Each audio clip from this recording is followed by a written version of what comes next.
Ici, on va parler du livre d'Hénoch.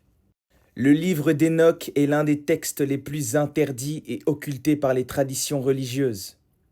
Pourquoi?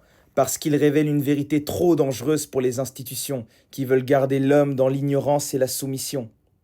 Ce livre dérange l'Église, l'islam et le judaïsme, car il contredit leurs dogmes officiels. Il révèle que l'humanité n'a pas été abandonnée aux ténèbres, mais elle a été guidée par des forces que l'on a diabolisées. Les anges déchus ne sont pas des simples entités démoniaques, mais des forces d'involution nécessaires à l'évolution de l'homme. C'est eux qui ont transmis des connaissances à l'homme, que ce soit l'astronomie, la métallurgie, la médecine et l'occultisme. C'est la même histoire que lorsque Prométhée a volé la flamme aux dieux pour la donner aux hommes. Si on suit la logique religieuse, ces anges auraient perverti l'homme, mais dans une lecture ésotérique et plus profonde, ils ont déclenché une étape cruciale de son évolution. Car l'homme ne peut pas grandir sans être éprouvé. Sans souffrance, sans douleur, l'homme ne peut pas grandir. Marc Aurèle y disait « L'obstacle est le chemin ». Ces anges qui sont tombés symbolisent le principe luciférien, celui qui apporte la lumière cachée par l'obscurité apparente. Le mal n'est pas une fin en soi, mais un passage obligatoire.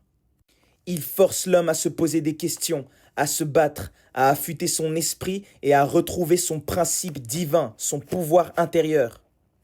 Lucifer est le porteur de lumière cachée. Seth en Égypte est l'adversaire d'Osiris, mais un élément clé de l'équilibre cosmique. Les titans dans la mythologie grecque, bien que vaincus par Zeus, sont les ancêtres de la civilisation humaine. Dans le livre d'Hénoch, les anges déchus sont présentés comme des corrupteurs, mais en vérité, ils sont les enseignants cachés, ceux qui obligent l'homme à sortir de son inertie spirituelle. Les anges déchus vous poussent à vous réveiller. Ils contrôlent le monde actuellement parce que les gens dorment. Ils font souffrir l'homme tous les jours parce qu'il dort.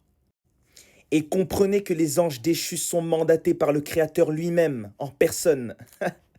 Donc ne pensez pas que vraiment il y a une bataille entre les anges déchus et Dieu. C'est symbolique tout ça. Celui qui ne traverse pas l'enfer ne trouvera jamais son ciel, jamais. Carl Jung. Cette histoire ne se limite pas seulement à la tradition hébraïque.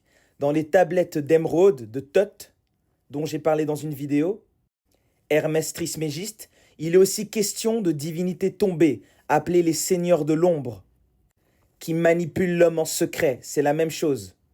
Mais Thoth enseigne que le véritable initié doit transcender ses forces et les utiliser pour son propre éveil. Sans les anges déchus, vous ne pouvez pas vous réveiller, c'est pour ça qu'ils existent. Comprenez que toutes ces vérités ont été cachées et toujours condamnées par les institutions de pouvoir et religieuses, car elles vous libèrent, elles libèrent l'homme du contrôle des égrégores religieux et sociaux. Donc le livre d'Hénoch n'est pas juste une histoire de chute et de punition divine, c'est un texte initiatique qui montre que le véritable éveil passe par la confrontation avec l'ombre. Le mal est nécessaire, les anges déchus sont nécessaires pour que vous vous réveillez.